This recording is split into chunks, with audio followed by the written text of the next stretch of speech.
इस क्वेश्चन में क्या गिवन है उस टाइम बोला है कि what will be the total number of unsold chairs manufactured by the manufacturer in 2016 and 2019 together. Okay, उस टाइम से बोला है टोटल आपके पास जो अनसोल्ड हैं चेयर्स किस में, 16 में और 19 में, वो टोटल कितनी है, आपको ये चीज़ फाइंड आउट करनी है। ठीक है, स्टेटमेंट फर्स्ट पढ़ते हैं हम लोग।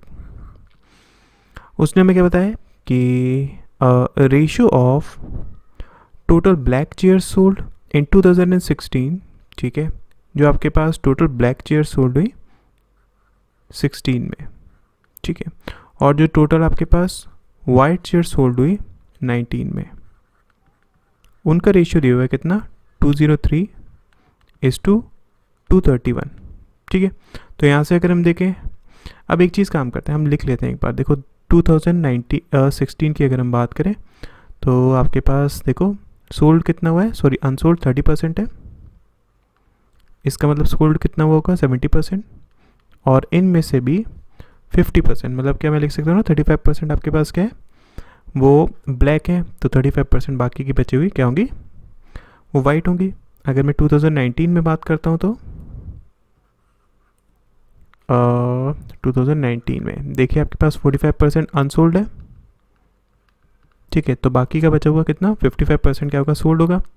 इसमें से भी अगर हम बात करें तो 30%, ठीक है, इसमें से भी कितना 30% आपके पास क्या है, ब्लैक है, तो बाकी का 70% क्या होगा, वाइट होगा। एक चीज़ को समझिएगा, इसको मैंने पूरी तरीके से डिवाइड कर लिए थे यहाँ पर, बिकॉज ये आराम से हमें हाफ हाफ करना था, लेकिन यहाँ पर अगर मेरे को इसकी वैल्यू निकालनी है तो ये वैल्यू मैं कैसे निकालूंगा, ये आपके पास जो है वो इस 55 का 30% है।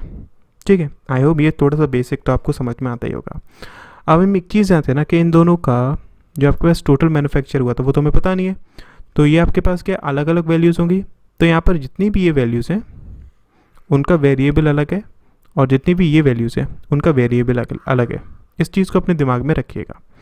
अब यहाँ पर उसने हमें क्या बताया, यहाँ पर उसने बताया कि आपके पास जो ब्लैक चेयर सोल्ड हुई 16 में, मतलब क्या, ये, ठीक है, वो आपके पास उसका जो रेशियो है किससे, वाइट से, मतलब क्या इससे, वो इतना दिया हुआ है।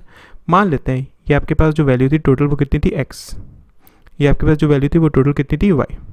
ठीक है, हमने ये चीज़ मान ली। तो अगर मुझे इसकी वैल्यू लिखनी है, मैं इसको क्या लिख पाऊँगा कि 35% ऑफ x इज़ टू, अगर मुझे यहाँ पर किसकी बात कर रही थी, वो वाइट की, मतलब इसकी वैल्यू अगर मुझे लिखनी है तो इसको मैं क्या लिख पाऊँगा, इसको मैं लिखूँगा y का कितना 55%, ठीक है, और उसका भी कितना 70%, मतलब 7/10। तो ये आपके पास जो वैल्यू है वो बराबर है 203:231 के बराबर। ठीक है, तो यहाँ से अगर हम बात करें, क्या आप total number of unsold chairs find out कर सकते हैं। अगर यहाँ से मैं निकालना भी चाहूँ ना तो मैं x और y इन दोनों का सिर्फ रेशियो निकाल सकता हूँ। मतलब क्या, आपके पास ये जो वैल्यू है टोटल जितना मैन्युफैक्चर हुआ 2016 में और 2019 में जितना मैन्युफैक्चर हुआ, मैं उसका रेशियो निकाल सकता हूँ मैं, बट ये चीज़ फाइंड आउट नहीं कर सकता हूँ कि इसकी एग्जैक्ट वैल्यू क्या है। और इसके अलावा अगर हम देखें तो क्वेश्चन में कहीं पर भी एग्जैक्ट वैल्यू आपके पास नहीं दी हुई है। अगर हम सिर्फ स्टेटमेंट फर्स्ट की बात करें तो इसका मतलब क्या है कि आपके पास स्टेटमेंट फर्स्ट अलोन सफिशिएंट नहीं है इस आंसर को फाइंड आउट करने के लिए। ठीक है, समझ में आया। इसी तरीके से अगर मैं बात करता हूँ स्टेटमेंट 2 की, तो स्टेटमेंट 2 क्या बोलता है हमसे, वो बोलता है कि टोटल अनसोल्ड चेयर्स इन 2019, अनसोल्ड चेयर 2019 में मतलब ये, ठीक है, क्या बोल सकते हैं इसको 45% ऑफ y, वो 96 ज़्यादा है किससे, जो टोटल आपके पास अनसोल्ड चेयर्स हैं किसमें 16 में, मतलब ये आपके पास अनसोल्ड इससे 30% ऑफ x से कितना ज़्यादा है, 96 ज़्यादा है। ठीक है, तो यहाँ से भी अगर हम बात करें, आपके पास एक इक्वेशन और दो वेरिएबल्स हैं, ऑब्वियसली हम यहाँ से इसके आंसर को नहीं निकाल सकते। इसका मतलब क्या है कि आपके पास second alone also is not sufficient to answer this question. ठीक है, अगर हम थर्ड की बात करते हैं तो थर्ड में उसने हमें क्या बताया, if total unsold chairs in 2016 are assumed to be sold and this increases the number of white chairs sold in 2016 by 124 to become 30 more than 3 times the number of black chairs sold in 2019. Okay, तो उसने हमसे कहा कि आपके पास मान लेते हैं जो अनसोल्ड चेयर्स थी 2016 में, मतलब ये जो आपके 30% था वो भी क्या होगी, सोल्ड हो गई।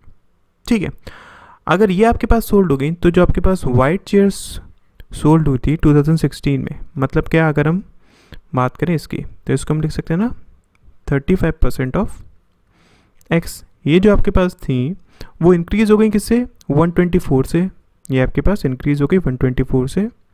ठीक है, to become 30 more than 3 times the number of black chairs sold in 2019। मतलब क्या, ये आपके पास बराबर किसके हो गई, ये आपके पास बराबर होगी 30 मोर देन जो 3 टाइम्स है किससे, जितनी आपके पास ब्लैक चेयर्स सोल्ड हुई थी 2019 में। तो अगर हम ब्लैक चेयर्स की बात करें 2019 में, मतलब ये आपके पास क्या हो जाएगा, ये आपके पास हो जाएगा 30% ऑफ, मतलब 3/10 ऑफ 55% ऑफ वाई। ठीक है, ये हम लिख सकते हैं। तो यहाँ से अगर हम बात करें, यहाँ से भी देखिए आपके पास ज़्यादा आपको फाइंड आउट नहीं होगा, बिकॉज एक इक्वेशन है और 2 आपके पास क्या है, वेरिएबल्स हैं, है ना। इसका मतलब क्या है कि सिर्फ थर्ड से भी मैं इसके आंसर को नहीं निकाल सकता हूँ। ठीक, अगर मुझे इसका आंसर निकालना है तो उसके लिए मुझे क्या करना पड़ेगा, देखिए। ओके, तो अगर इन केस मुझे इसका आंसर फाइंड आउट करना है तो मुझे क्या करना पड़ेगा, हम एक चीज़ जानते हैं ना कि इक्वेशन फर्स्ट से आपके पास x और y, इसका क्या आएगा, आपके पास एक रेशियो आएगा। ठीक है, यहाँ से आपके पास x और y का रेशियो आएगा। अगर हम इसके साथ सेकेंड का यूज़ करना चाहें तो देखो आप यहाँ पर अगर y और x की वैल्यू को पुट करेंगे रेशियोज़ के हिसाब से, इन दैट केस आपके पास y और x की एक्चुअल वैल्यू आ जाएगी। अगर आपके पास y और x की एक्चुअल वैल्यू आ गई, इन दैट केस आप यहाँ पर पुट करके क्या निकाल सकते हैं कि जो टोटल आपके पास अनसोल्ड है, ठीक है, किस में, 16 और 19 में, दोनों की। इसका मतलब क्या है कि फर्स्ट और सेकंड से मैं इसके आंसर को निकाल सकता हूँ। सिमिलरली अगर मैं फर्स्ट का थर्ड में यूज़ करूँ तो यहाँ पर भी तो आपके पास देखो एक x और y, ये आपके पास वेरिएबल आ रहे थे ना, है ना, और आपके पास फर्स्ट से x और y का क्या निकल रहा है, रेशियो निकल रहा है। तो यहाँ पर हम पुट करके अगेन x और एक्चुअल y की वैल्यू निकाल सकते हैं, और अगर वो हमें पता चल जाएगी तो हम इसके आंसर को निकाल सकते हैं। मतलब क्या, फर्स्ट और थर्ड से भी इसका आंसर आ जाएगा। अब इसी तरीके से अगर हम बात करें सेकंड और थर्ड की, तो सेकंड और थर्ड के केस में भी देख लीजिए आपके पास यहाँ पर एक इक्वेशन है जो कि x और y के वेरिएबल में है। सिमिलरली यहाँ पर आपके पास एक इक्वेशन है जो कि x और y के वेरिएबल में। इसका मतलब क्या है, अगर हम इन दोनों का यूज़ करेंगे तब भी हम क्या x और y की एक्चुअल वैल्यू निकाल सकते हैं, और अगर हमें x और y की एक्चुअल वैल्यू पता चल जाएगी, इन दैट केस हम इसके आंसर को निकाल सकते हैं।